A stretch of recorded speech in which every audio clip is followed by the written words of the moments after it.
من يضلله فلا هادي له ونشهد أن لا إله إلا الله وحده لا شريك له ونشهد أن سيدنا ومولانا محمدا عبده ورسوله صلى الله تعالى عليه وعلى آله وأصحابه وسلم. أما بعد،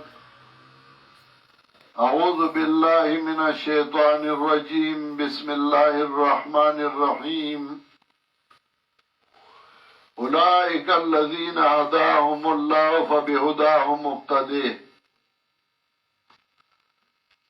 محترم حاضرین و طلباء و علماء،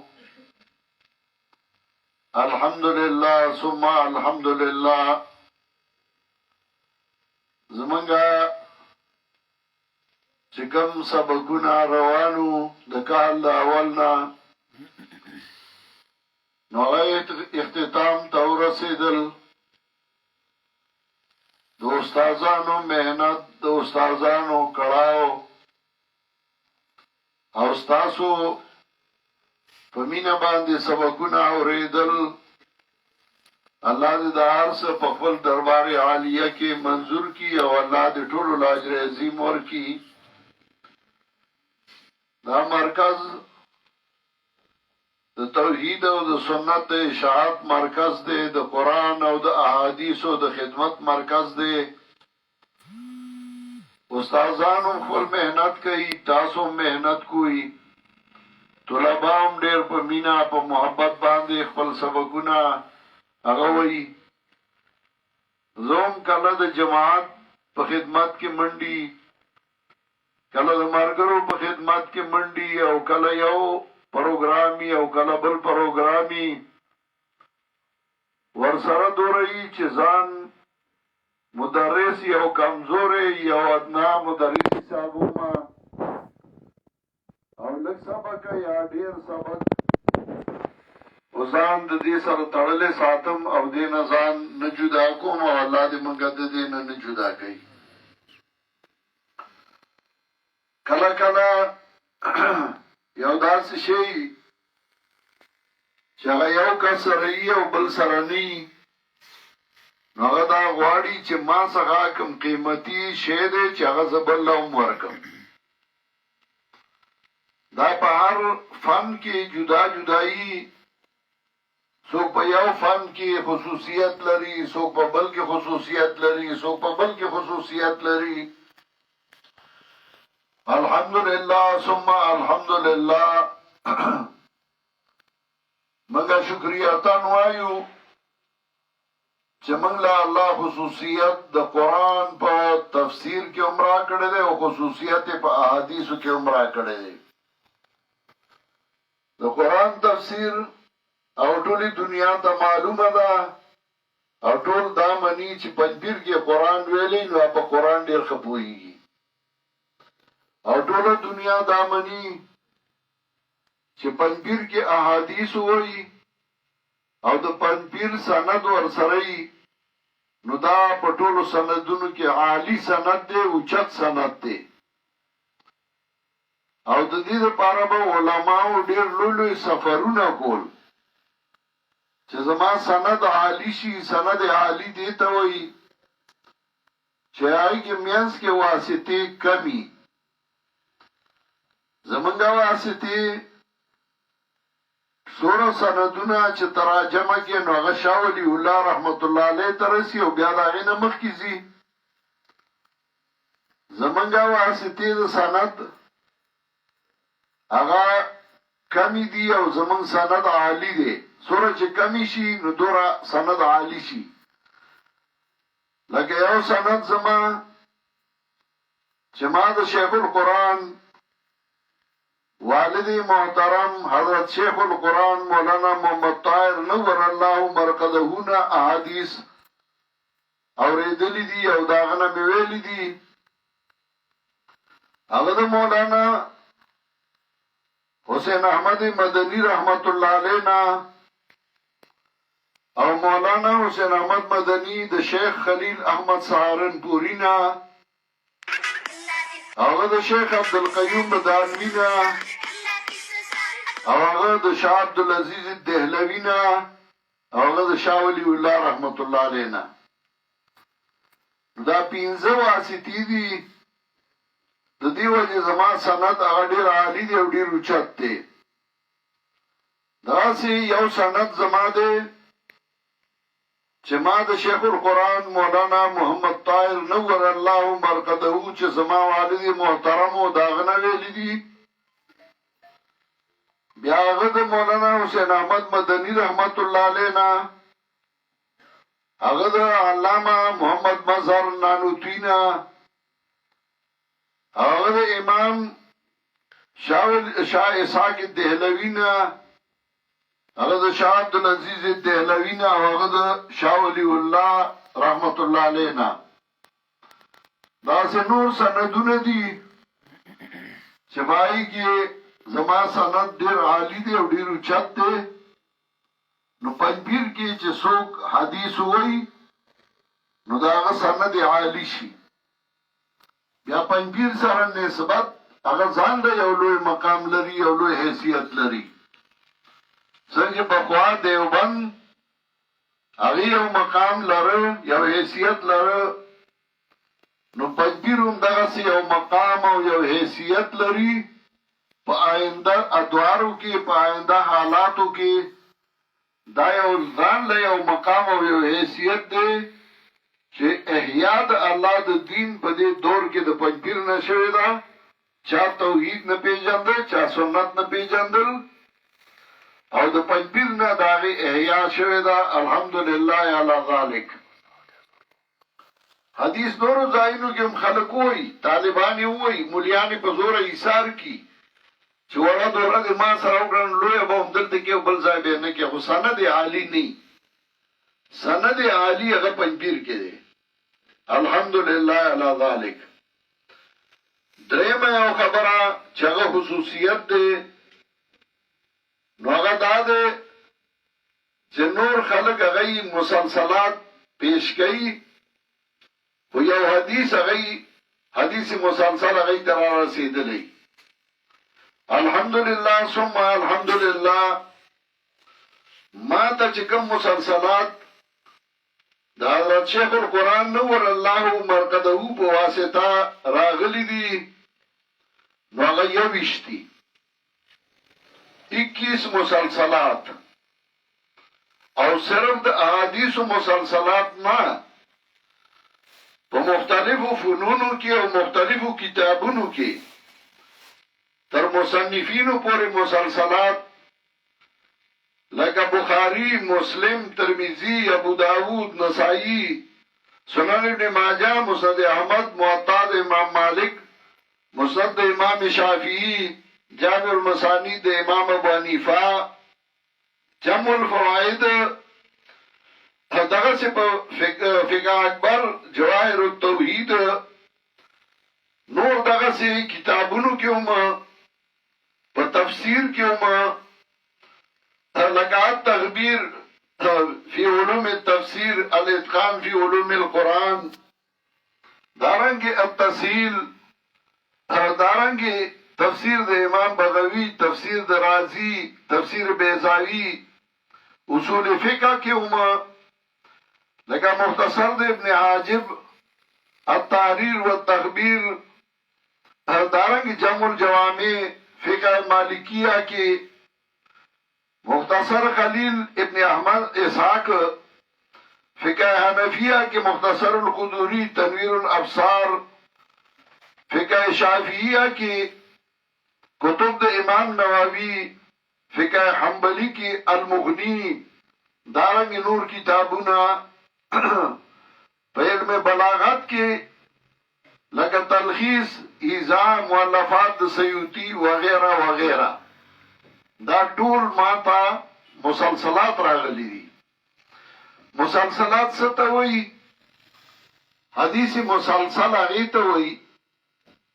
چې هغه د یو راوي نه بل راوي ته په یو خاص صفت سره را نقل شوی. داغه نه بلتا داغه نه بلتا داغه نه بلتا کله تر سره پوری کله په نیمه کې پاتې شي خدا مسلسلات درې قسمه کله مسلسل بالقولی کله مسلسل بالفعلی کله مسلسل په دواړو باندې په قول او په فعل دواړو باندې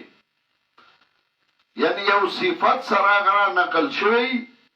نو هغه صفت راوی ذکر کړي صحابي ذکر کړي تابعي ذکر کړي تابعي ذکر کړي د دې دلیل په دې چې دا ماته ډیر خیات دی هغه کیفیت راته یاد دی چې ماته دا حدیث ویلې شوی لکه مثلا مسلسل په صفت باندې لکه جناب رسول الله صلی الله علیه وسلم یا مسلسل بالقول مسلسل بالفعل لکه مسلسل بالقول جناب رسول الله صلی الله علیه وسلم حضرت معاذ ابن جبل رضی الله تعالی عنہ توی وی انا احبک زتا سره مینا کو نو چې دای ورته وی نو دا غینه پاسې ورته یو خبره وکړه دغه خبره چې معاذ ابن جبل رضی الله تعالی عنہ بل کاستا کولا نو هغه ته وی انا احبک زتا سره مینا کو بیا ورته خبره وکړه نبی علیہ السلام کولا حدیث خبره نو هغه ورته انا احبک زتا سره مینا کوم بیا ورته خبره وکړه لکه حضرت معاذ ابن جبل نبی علیہ السلام ورته انا احبک زتا سره مینا کوم نو بیا ورته یو خبره وکړه ورته وی د هر موز نه بعد دا خبره مپریدا دا دعا مپریدا چې اللهم اعینی علی ذکرک و شکرک و حسن عبادتک ودا اللهم اعینی علی ذکرک و شکرک و حسن عبادتک دا ورتوی دا دعا ورته کېلا خو ولی ورتوی انا احبک زتا سره مینا کو حضرت معاذ ابن جبل چې بیا بل کست دا حدیث وی چې د ماته نبی علیہ السلام ویلی دی چې د هر موز نه بعد دا دعا مپریده چې اللهم اعینی علی ذکرک و شکرک و حسن عبادتک نو حضرت معاذ ورته وی انا احبک بیا ورته دا حدیث وی هغه چې کله بیا بل ته وی دا دعا ورته خېلا چې نبی علیہ السلام دا ویلی دی حضرت معاذ ابن جبل ته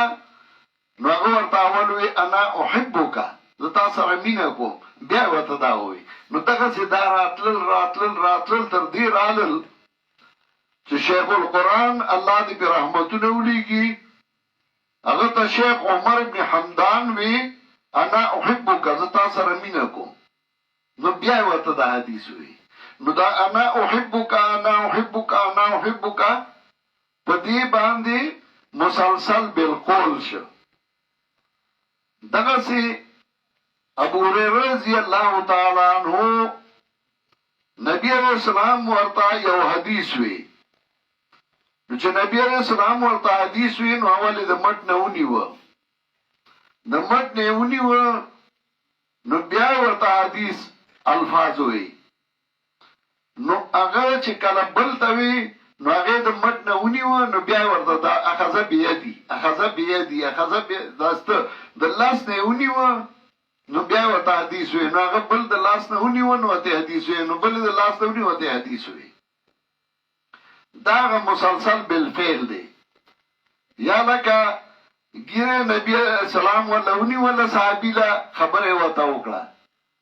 هغه چې بل تا کوله نو هغه ګیره ونیو ولا نو خبره وته وکړه نو هغه بل ګیره ونیو ولا خبره وته وکړه نو بالفعل دغه صراط او خبره ور سره کوله دې ته وی مسلسلات او تزکوي کړای دی بل سره تړلې شوې دی او راغلي دي دغه سي د دینه دې سره لګ هغه مضبوطواله راشي ترانسفارمر نه تار راغلي میټر ته خو د ترانسفارمر نه تار راغلي میټر ته لګیدلې د میټر نه تار راغلي مخکې لګیدلې مین سویچ ته د مین سویچ نه بیا تارونه خواره شي و دې میاس کې کتار کټ شي نو بجلی ني دغسې بلوټوت نن سبا تاسو استعمالوي نو بلوټوت هم دغسې دا هغه تار تړلی شوی دی دا کټ کېږي نه نو هغه بجلی هغه تر اخره پورې راغلی شیخ القرآن الله دې په رحمتونه ولیکي داغه مسلسلات په دوه طریقو تللی دي یو شیخ عمر ابن حمدان المحرزی چې هغه مدینه منوره کې د جناب رسول الله صلی الله علیه وسلم د قبر په خوا کې مسجد نبوي کې احادیث ولولول نو شیخ القرآن ته مسلسلات داغه په واسطه باندې راغلي دي دویم مولانا عبید الله سیندی رحمت الله علیه داغه په واسطه مسلسلات را رسیدلی او په دې زما اراده ده ان شاء الله یو مستقل کتاب بزلیکم که ژوند دی او وګ ژوند وفا وکړه او فرصت میلاو شو نو زما اراده ده دا سندونه بزر عالم ټول ان شاء الله پای کې مفتی اکمل سعید صاحب ما سره مرګرتیا کوي او کار کوي او دا به موږ سره ترسوي ان شاء الله نو دا مسلسلات زما څخه وو دا یو قیمتي سرمایه وا او موږ غواړو چې دا موږ خپل طلباء ولورکو ایبه بیا مخ کې بیا دغه سه مسلسل بالاولیاء چې یو حدیث اوریدل اول ځل د خپل استاد نه هغه چې بل ته نقل کو نو هغه د اول حدیث وي دغه سه هغه بل ته نقل کو اول حدیث ما حدیث ابدا سوول شي په دې کې داو اول به مسلسل بالاولیاء اول حدیث سمعتو اول حدیث سمعتو اول حدیث سمعتو دا پکې راځي یعنی اول حدیث د خپل استاد نه اوریدل هغه اول حدیث د خپل استاد نه اوریدل هغه اول حدیث د خپل استاد نه اوریدل دویم بشي مسلسل بالاسودین مسلسل بالاسودین چې استاد حدیث وی نو دوه کجوري ورکړي او وبې ور سره ورکړي هغه ته چې استاد وی دوه کجوري ورکړي وبې ور سره ورکړي هغه ته چې استاد وی دوه کجوري ورکړي وبې ور سره ورکړي موږ به ماغه طریقه کوو چې تاسو ته مسلسل دا حدیث راورسي دریم د مسلسل بالمصافحه مسلسل بالمصافحه چې لاس ملاو کړل او حدیث وته وي هغه ته استاد لاس ملاو کړ حدیث وته وي هغه ته استاد لاس ملاو کړ حدیث وته وي نو لاس تاسو ټول واسه ما سره ملاو کړی دي نو اوس به نه تنګوي اپ جمع زبا دغه څه کوم تاسو به وګورئ بدلا تاسو ملاو شوی او اسودین باندې به ما ان شاء الله هغه به ور سره لګ خپلم خوګه کوي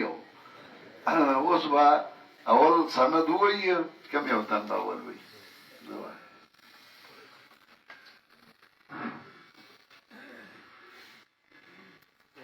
بسم الله الرحمن الرحيم. الحديث الأول المسلسل بالأولية.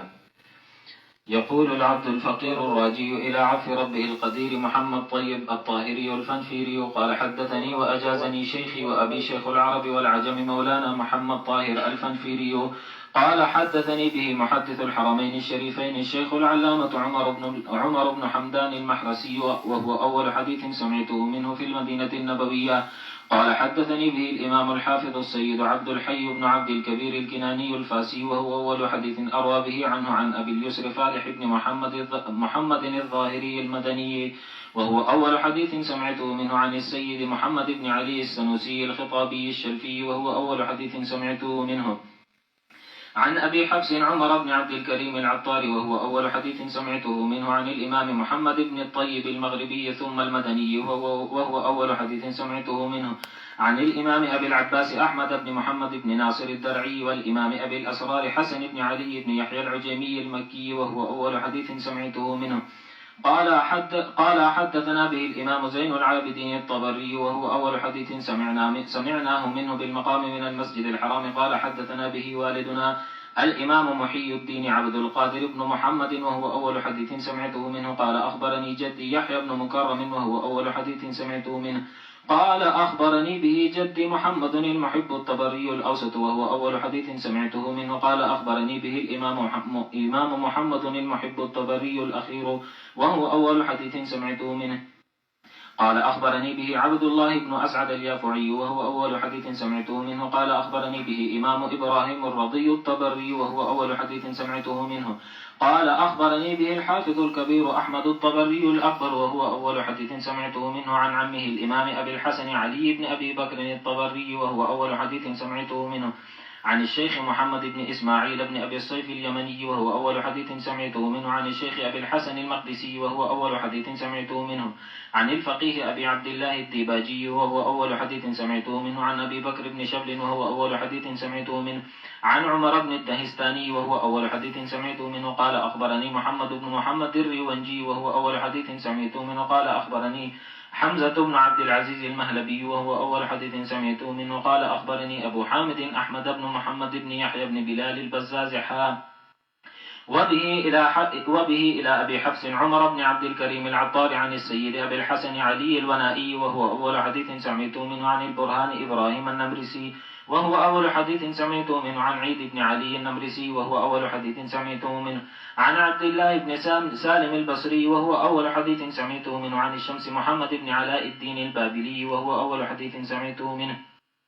عن الشباب أحمد بن محمد الشلبي الحنفي وهو أول حديث سمعته منه. عن الجمال يوسف بن زكريا الأنصاري وهو أول حديث سمعته منه. عن برهان الدين إبراهيم بن علي بن أحمد القلقشندي وهو أول حديث سمعته منه. عن الشهاب أحمد بن أبي بكر المقدسي وهو أول حديث سمعته منه. عن الصدر أبي الفتح الميدومي وهو أول حديث سمعته منه. عن أبي الفرج عبد اللطيف بن عبد المنعم بن علي الحراني وهو أول حديث سمعته منه. عن أبي الفرج عبد الرحمن بن علي بن محمد بن الجوزي وهو أول حديث سمعته منه. عن أبي سعيد إسماعيل بن أحمد بن عبد الملك النيسابوري وهو أول حديث سمعته منه. عن أبي صالح أحمد بن عبد الملك المؤذن وهو أول حديث سمعته منه. عن أبي طاهر محمد بن محمش الزيادي وهو أول حديث سمعته منه. عن أبي حامد أحمد بن محمد بن يحيى البزاز وهو أول حديث سمعته منه. وقال شيخنا محدث الحرمين الشريفين الشيخ العلامة عمر بن حمدان المحرسي قال حدثني عاليا عن العلامة المسند المعمر السيد محمد أبو النصر بن قادر الخطيب الدمشقي وهو أول حديث سمعته منه. قال حدثنا به الوالد عبد القادر الخطيب الدمشقي وهو أول حديث سمعته منه. قال خليل الخشة وهو أول حديث سمعته منه. قال محمد خليل الكاملي وهو أول حديث سمعته منه. قال حدثنا إسماعيل العجلوني وهو أول حديث سمعته منه. قال حدثنا الشيخ أحمد الدمياطي والمعروف بابن عبد العاني وهو أول حديث سمعته منه. قال حدثنا به المعمر محمد بن عبد العزيز المنوفي وهو أول حديث سمعته منه. قال حدثنا به الشيخ المعمر أبو الخير بن عموس الرشيدي وهو أول حديث سمعته منه. قال حدثنا به الشيخ الإسلام زكريا الأنصاري وهو أول حديث سمعته منه. قال حدثنا به خاتمة الحفاظ أحمد بن علي بن حجر العسقلاني وهو أول حديث سمعته منه. قال أخبرنا به الحافظ زين الدين عبد الرحيم العراقي وهو أول حديث سمعته منه. قال حدثنا به الصدر محمد بن محمد الميدومي وهو أول حديث سمعته منه. قال حدثنا به النجيب أبو الفرج عبد اللطيف الحراني وهو أول حديث سمعته منه. قال أخبرنا به الحافظ عبد الرحمن بن علي الجوزي وهو أول حديث سمعته منه. قال حدثنا أبو سعيد إسماعيل بن أبي صالح النيسابوري وهو أول حديث سمعته منه. قال حدثنا والدي أبو صالح النيسابوري وهو أول حديث سمعته منه. قال حدثنا أبو طاهر محمد بن محمش الزيادي وهو أول حديث سمعته منه. قال حدثنا أبو حامد أحمد بن محمد بن يحيى البزار عن عبد الرحمن بن بشر بن الحكم العبدي وهو أول حديث سمعته منه. عن سفيان بن عيينة وهو أول حديث سمعته منه. وإليه ينتهي التسلسل بالأولية عن عمرو بن دينار عن أبي قابوس مولى عبد الله بن عمرو بن العاص عن عبد الله بن عمرو رضي الله عنهما أن رسول الله صلى الله عليه وسلم قال: الراحمون يرحمهم الرحمن تبارك وتعالى ارحموا من في الأرض يرحمكم من في السماء. ودا حديث الراحمون يرحمهم الرحمن، دا حديث ما دا حضرت شیخ القرآن اول اوریدلے. اول حدیث سمیته منه شیخ القرآن دا عمر بن حمدان اول دا حدیث اوریدلې الراحمون يرحمهم الرحمن اريو وي اول حدیث سمعته منه اول حدیث سمعته منه دي توي تسلسل د اولیه چې اول اوریدل دا تر اخره پورې دا تاسو اوریدل دویم حدیث دا څه وکي دا مسلسل بالاسودین والا رستو وایا دا مسلسل بالمصافحه والا وایا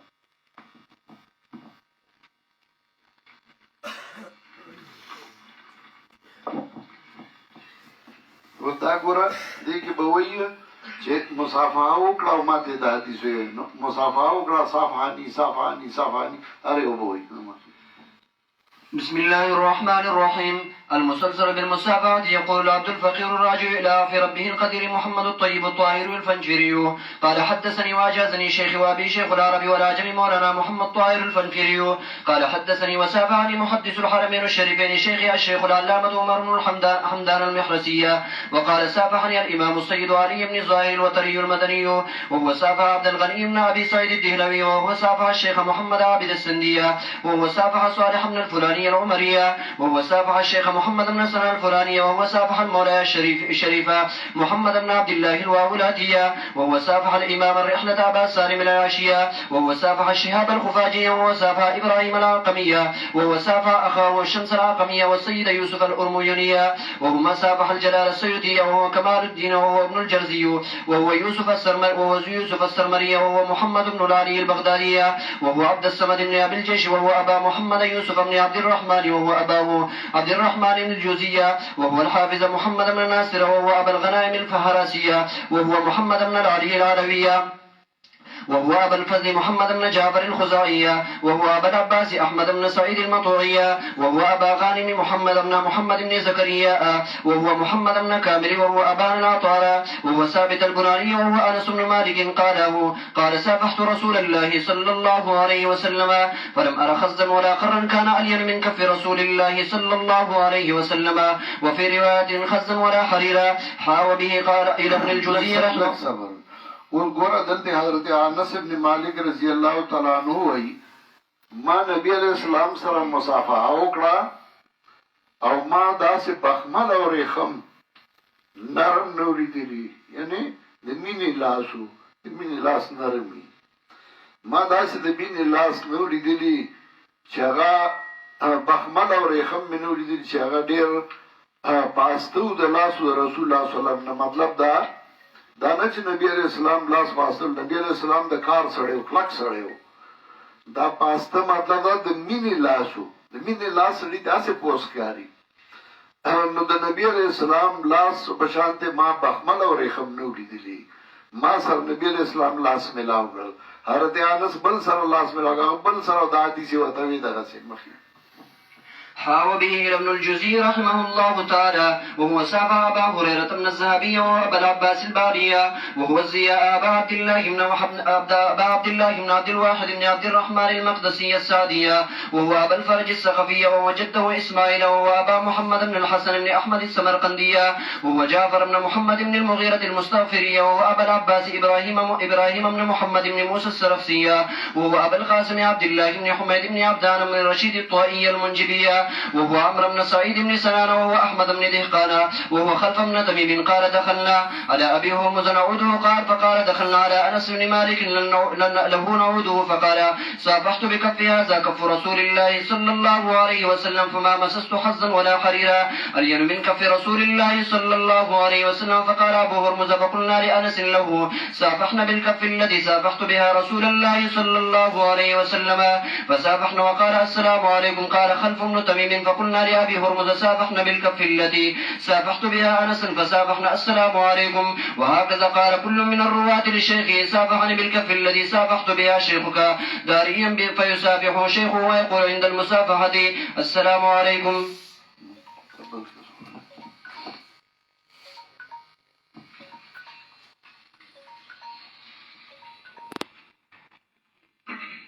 بسم الله الرحمن الرحيم. المسلسل بالزيافة على الأسودين. يقول العبد الفقير الراجي إلى ربه القدير محمد طيب الطاهري البنفري حفظه الله تعالى قال حدثني وأجازني شيخي وأبي شيخ العرب والعجم مولانا محمد طاهر البنفري رحمه الله تعالى قال حدثني وأذابني على الأسودين التمر والماء شيخي الشيخ عمر همدان المهرسي قال أذابنا عليها أبو اليسر علي بن محمد الظاهري قال أذابني الأستاذ محمد بن علي الخطابي قال أذابنا أحمد بن عبد الله العراشي قال أذابني السيد التاودي بن سودة قال أذابني محمد بن عبد السلام البناني قال أذابني أبو العباس أحمد بن ناصر قال أذابني أبو سالم عبد الله العاشي قال أذابني أبو مهدي نيس الثعلبي قال أذابني سيدي سعيد قدورة عن سيدي سعيد المقري عن سيدي أحمد حجي عن أبي سالم التاجي عن أبي الفتح محمد بن أبي بكر المراغي المدني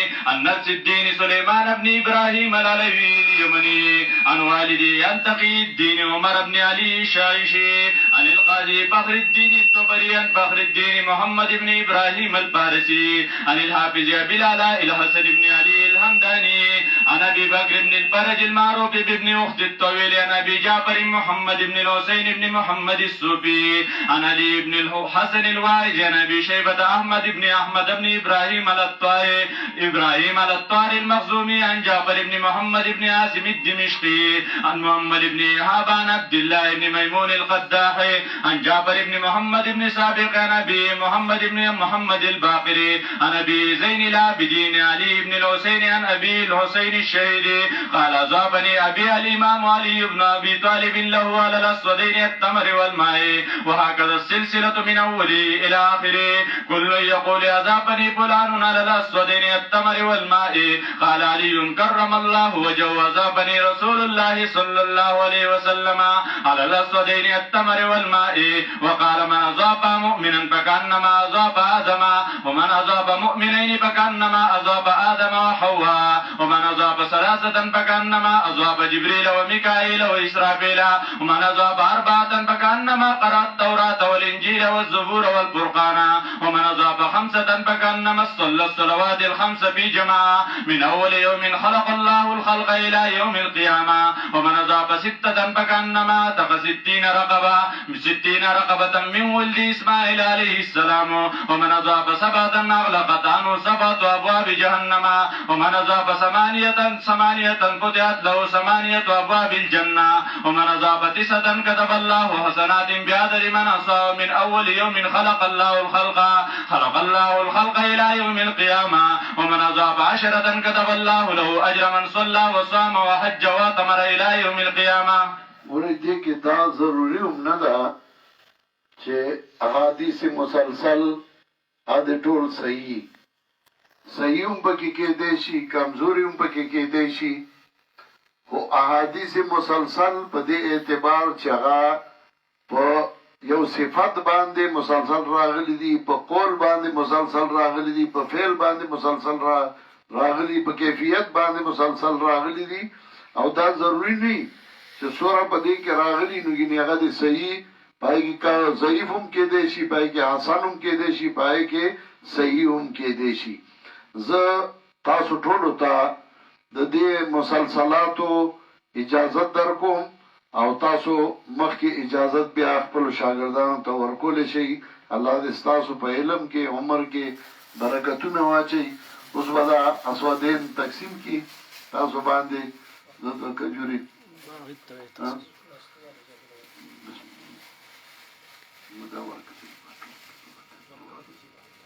ورکړي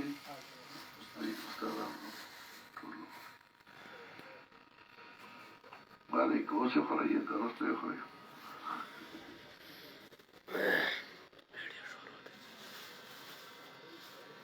الله ټول ته اجازه ده